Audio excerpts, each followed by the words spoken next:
Say hi, Wolverine. He said, hi, bub. That's what he said. Ah, don't you love finding your old action figures you used to have as a kid? Oh, good old Wolverine. High five. Pfft, barely avoided his claws. Okay, I'm gonna put this toy away now and get started with the review. Hey guys, it's your buddy Jake Dominguez back with another movie review. Today I'm going to review one of my most anticipated movies of the year, Logan, directed by James Mangold, sorry, I don't know how to pronounce it quite right. And this, of course, is the third film in like the Wolverine series of X-Men films. And I'm not even sure what number X-Men film. I did that before I started the camera and I've already forgotten. But there's quite a few. But I was extremely excited for this film.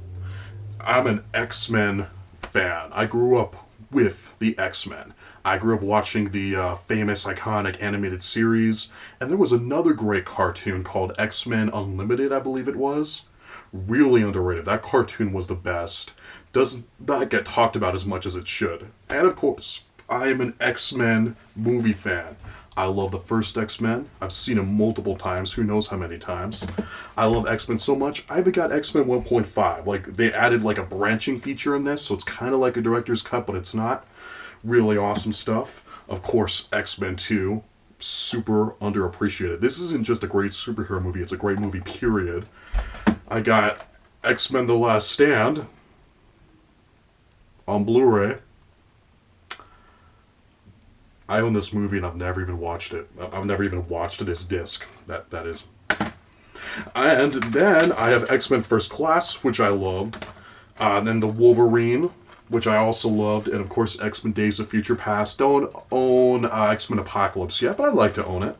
But of course, James Mangold, however you pronounce his name, I love the guy, also directed the second one, The Wolverine. I really enjoyed this movie. This movie did not get the praise it deserved. So I was really happy to find out that he was going to return to make this movie. Now, Logan is a big film, and the reason people are anticipating it so much is that this Wolverine movie is, number one, going to be the last time we see Hugh Jackman play Logan, Wolverine. So he said that many times. This is his last time. He's been the character for like 17 years or something. He's done. It's time to move on. And this is the very first rated R Wolverine movie. Oh boy, and that's been a controversy for a long time. I know, in fact, if I'm correct, I think this movie was even intended to be rated R, but they couldn't do it, but it was shot with the intent to do that. But then it became a PG-13. I know if X-Men Origins Wolverine, I actually forgot to mention, I don't even own that one. That's how forgetful that movie is. Anyway, in that film, Zack Snyder, believe it or not, was in consideration to direct it, but he refused to because they wouldn't make it rated R. Interesting to see how that would have worked out, but that's always been a thing. We've always wanted to see Wolverine really bring out those claws and do that action that we've always wanted to see, that hard R-rated action. And this movie does it.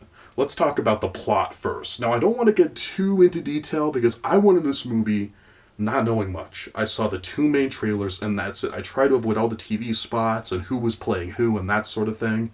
But the gist of it is that this takes place in the future of the X-Men timeline, like 2029 or so. Wolverine, or Logan I should say, is broken down and is an old man. He's drinking, he has a terrible cough, like all those cigars have finally caught up to him, I think. He's sick, he's depressed, he's broken, and his only real meaning in life, basically, is taking care of Professor X, who of course returned, was played by Patrick Stewart, who returned to play him. Wow, that really messed that up.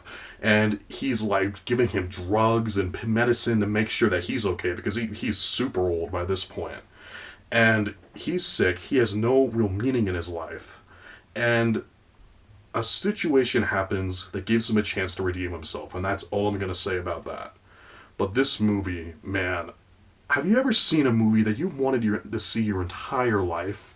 Like a movie that would only happen in your dreams? For me, Star Wars The Force Awakens was that movie. I never would have thought in a million years we'd actually get in Episode 7, the mythic Episode 7.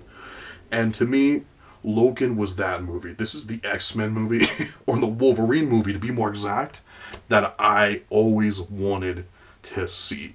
This is not even a superhero movie. Hugh Jackman's in it. Wolverine is in it. But this film is like a drama. It's a serious drama. It's more of a Western than a superhero film. It's like Unforgiven with Wolverine, basically. Like, that's what this film is. You can tell that James Mangold is a huge Western fan, and he has studied lots of classic cinema, and he wants to make a real serious film. It's interesting that this movie even exists. I mean, the fact, what they get away with in this movie, I'm not even talking about its rating, is extraordinary. It's just like, I was watching this movie today, and just like, I can't believe that they got to make this movie. It's really great. This is a great film, and I loved it. Let's go through some of the positives. Hugh Jackman is Wolverine. I am heartbroken. It really just started to hit me over this last week. Like, this is going to be the last time. And you know what? Maybe he'll come back. I don't know.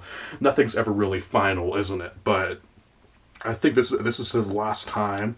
It closes out the character. And this is the best performance of Wolverine he's ever given.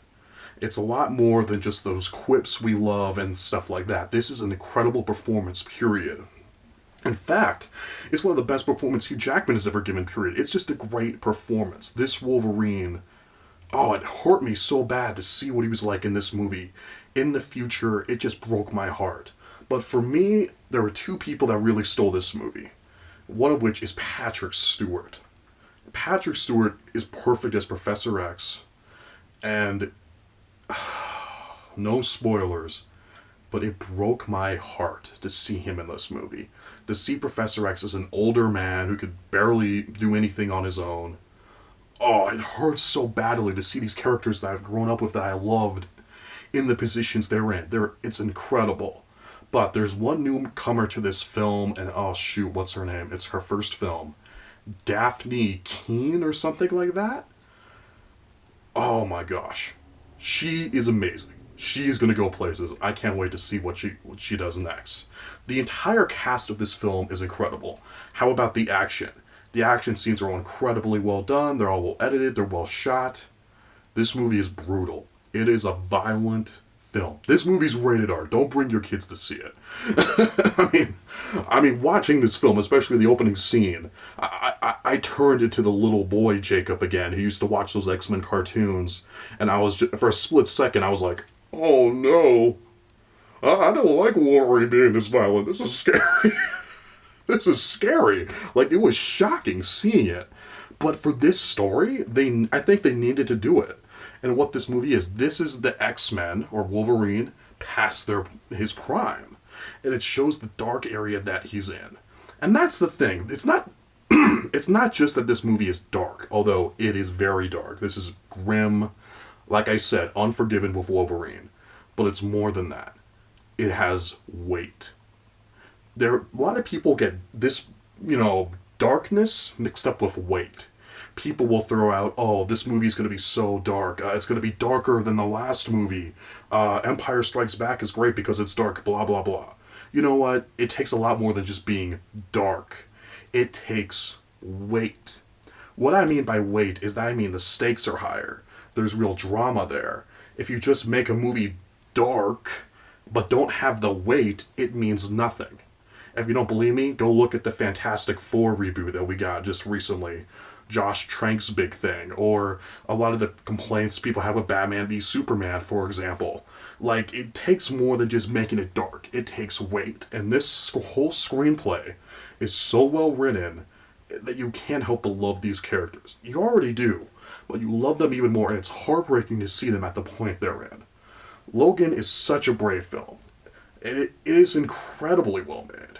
My favorite parts of the film, there's just so many of them, but one thing that I think is incredibly brave about this movie, and why I'm interested to see how it gets the reaction it eventually gets, is that there is lots of action, but the emphasis isn't on the action alone. Most of the action is in the first act and the third act.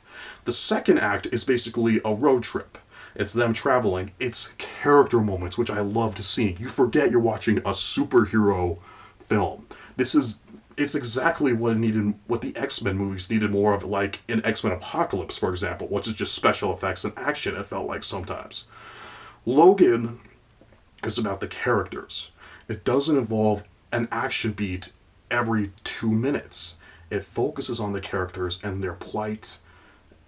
They're incredibly brave for doing that. I could go on and on, but I loved this movie. I mean, it emotionally affected me. I should probably let it dwell a bit more before I even start recording this, but I had to talk about it. This film was fantastic. Logan is not a perfect movie. If I had a few criticisms to mention about the film, there is one minor subplot in the second act which I personally found a little predictable, still extremely well done, but I kind of figured out what was going to happen before it happened. And the film does meander a little bit from time to time. In that second act, we see them traveling. Again, I don't want to give too much away, but basically we kind of go a little over the place, and at times it does meander just a little bit. But this film is incredibly well made, and even more than that, it is powerful. Again, it's not just that it's dark. It is dark. It is weight to it. The ending of this film just knocked me out. Not even going to hint at what it is. I hate it when critics do that. I hate it when people post it on Twitter like they're joking about what's going to happen. I'm not going to do that. But for me, I accepted it. It felt appropriate. I was moved by it.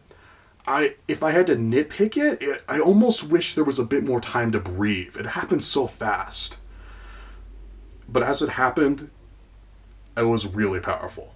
Guys, Logan's a great movie. It's exactly the movie I wanted it to be, and it's one of those films that I think is amazing that it even exists.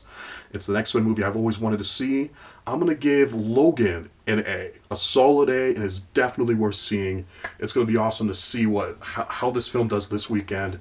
To James Mangold, first of all, I'm so sorry if I'm mispronouncing your name, but thank you for making this movie.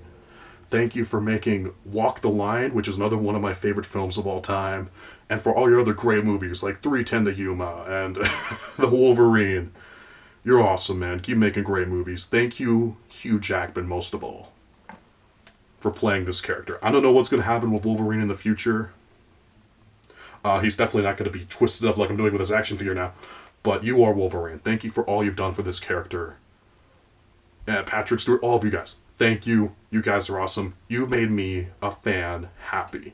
You guys are the best. Thank you so much for watching. If you like this video, please do not forget to like, subscribe, and never forget, I'm your friend. I'm always going to be there for you. And so is Wolverine. You guys are the best. I'll see you next time.